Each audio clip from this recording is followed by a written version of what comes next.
Welcome back to another episode of Rock Boys Football. To the USC fans who've been rocking with the boys the last couple of years, y'all already know it's about to get real over the next couple of months. I do think we will see USC get aggressive in the transfer portal. And the conversation I want to have early today is, hey, what are the positions and potential players that USC really needs to focus on?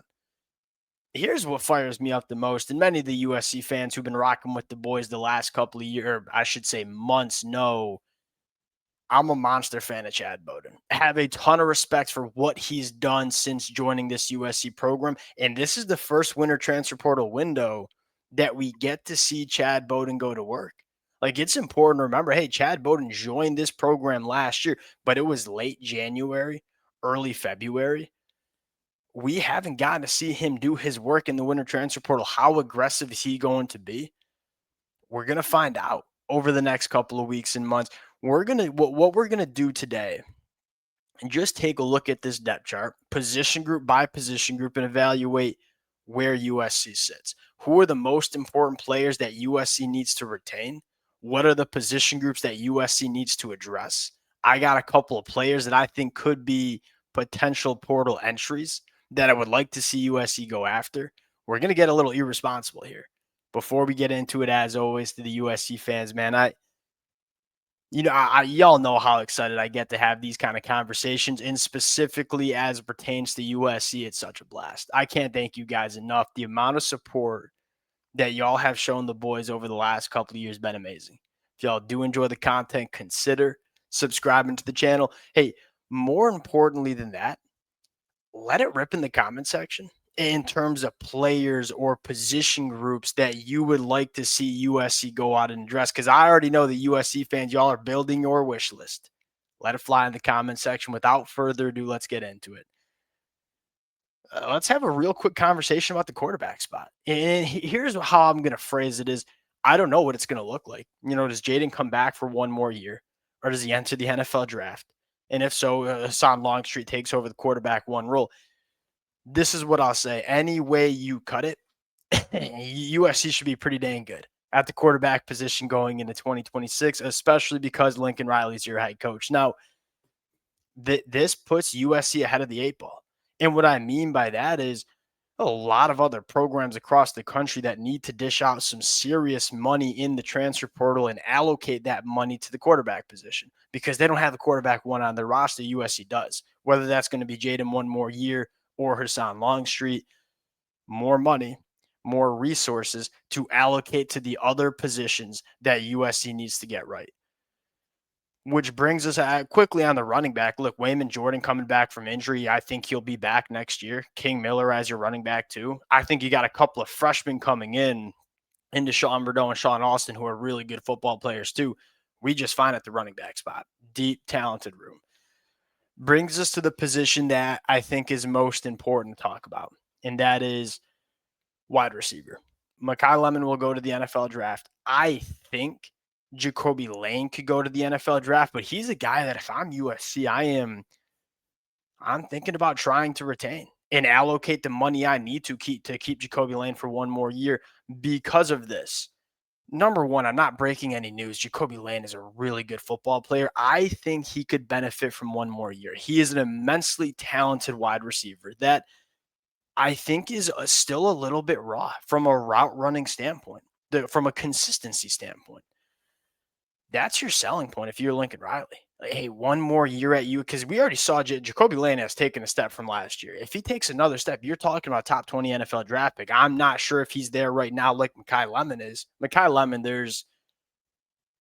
it ain't much of a step he can take. He's one of the best wide receivers in the country. I think Jacoby Lane could.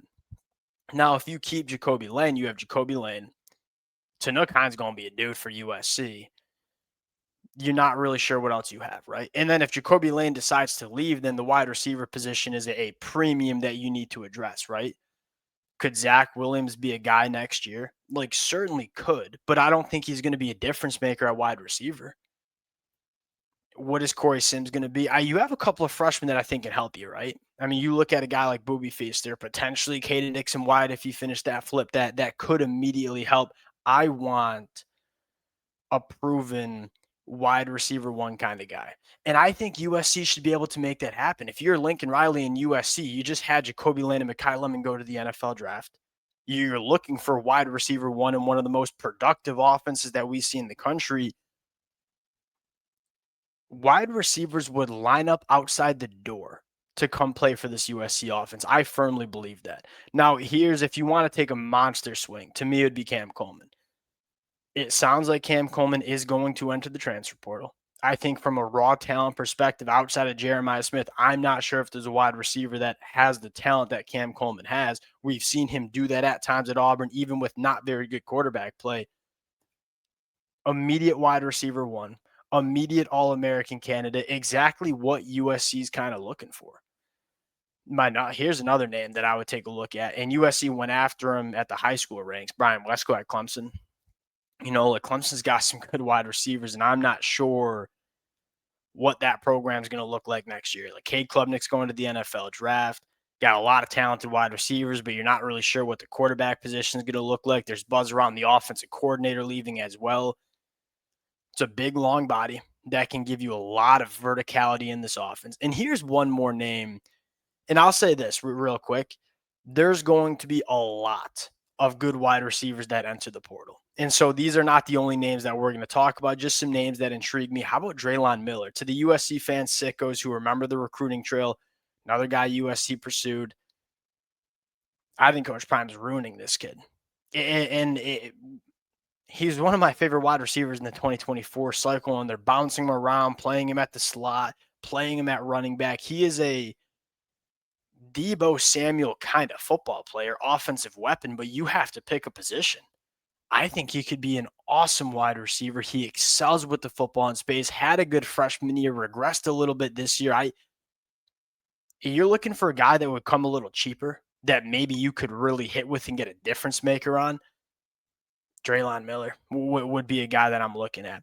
I think USC will add at least two wide receivers, one of which being a big fish, whether that's Cam Coleman, Brian Wesco, Ryan Williams at Alabama. They will go after one really big name, and I think they'll be able to land him. Like many of y'all know, I'm a Michigan fan.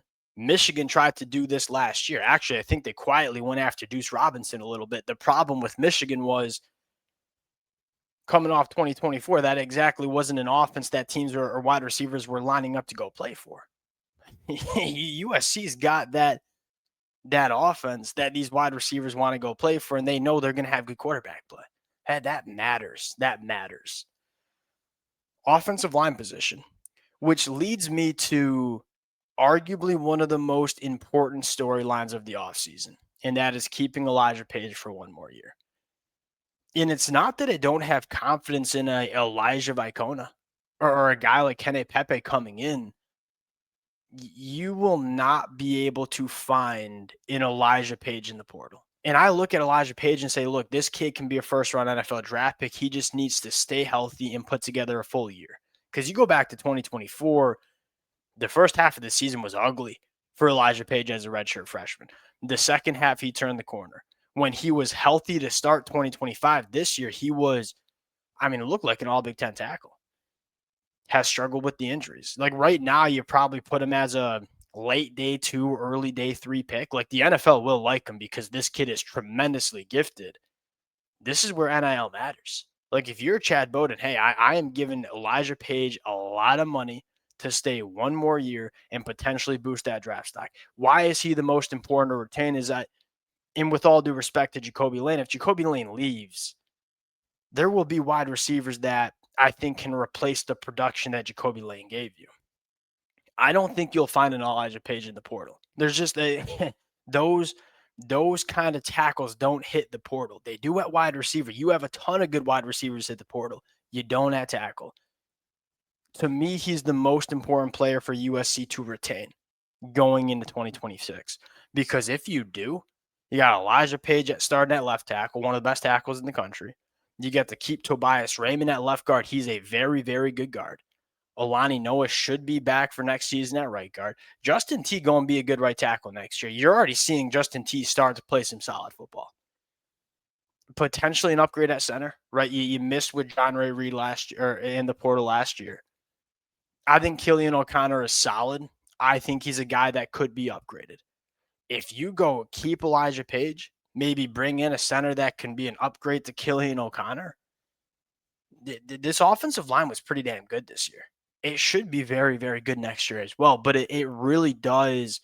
And that's part of the conversation when you're having these, portal conversations. It's really fun to talk about new players that you could add to your football team. Some of the more important conversations in business decisions are making sure you keep the guys that you want to keep around.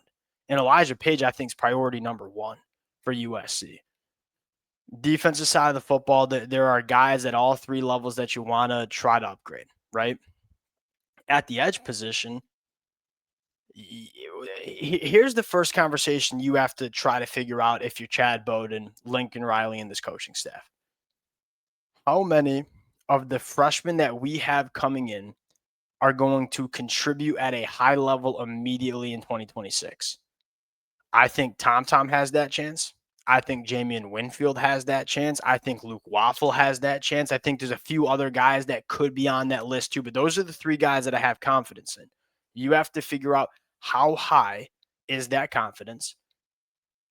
And based on that, that's the number of guys that you're going to have to go out and address. But you make no mistake about it. The biggest problem, the biggest thing that held USC back to me was the front seven, specifically on the defensive line. You saw it play out in the Oregon game. You saw it play out in the Notre Dame. Every single one of USC's losses, I think the direct culprit was we're not good enough. We don't have enough talent. You tried to fix it. You tried to go get a guy like Keyshawn Silver. You picked wrong. There are guys that can help this team. Go back and look at the transfer portal defensive lineman last year. I mean, Lee Hunter's playing awesome for Texas Tech.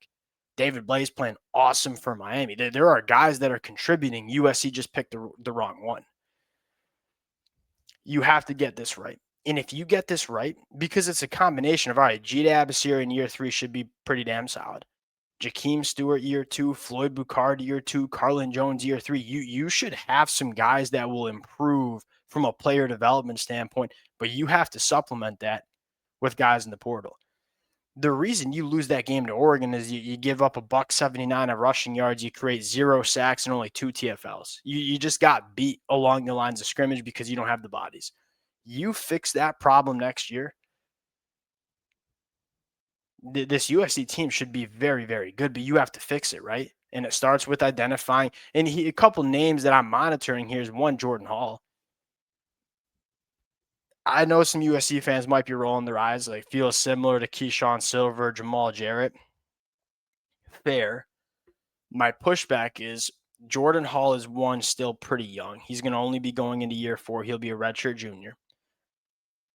Number 2, we've already heard some good things from him, and we've seen some good things from him. He's just struggled with injuries. You get a guy like Jordan Hall and you keep him healthy, well, maybe he's your answer. I don't think Jordan Hall would be my number one guy. He's just a name that I think could end up in the portal that would make a lot of sense. I think you probably want to bring in an edge guy too. I mean, think about if USC paid the money for David Bailey. Like, would that have changed what USC's season looked like? Would that have made up the margin? Would that create a 10-2 USC team versus a 9-3 USC team? Maybe. Like, if you get the right guys in the portal coming in and really turn this defensive front around, there's reason to believe it gets better because you got that foundation. Now, you have a foundation that USC never had, right? Guys like Gita and Jakeem Stewart and Floyd Boucard, but you have to supplement it with the portal. We'll have a deeper conversation about that as we see the names that enter the portal. Most important position for USC to get right. Linebacker, too. You lose Eric Gentry. You have to bring in a guy to compete for Desmond Stevens or with Desmond Stevens. You have to force Desmond Stevens, if he wants to play next year, to become a more consistent player. I am optimistic about Jaden Walker and what he'll be in year 3. But at the end of the day, we need more consistency from this position group. And this is where I think USC kind of messed up. You go out and get Tamir Robinson.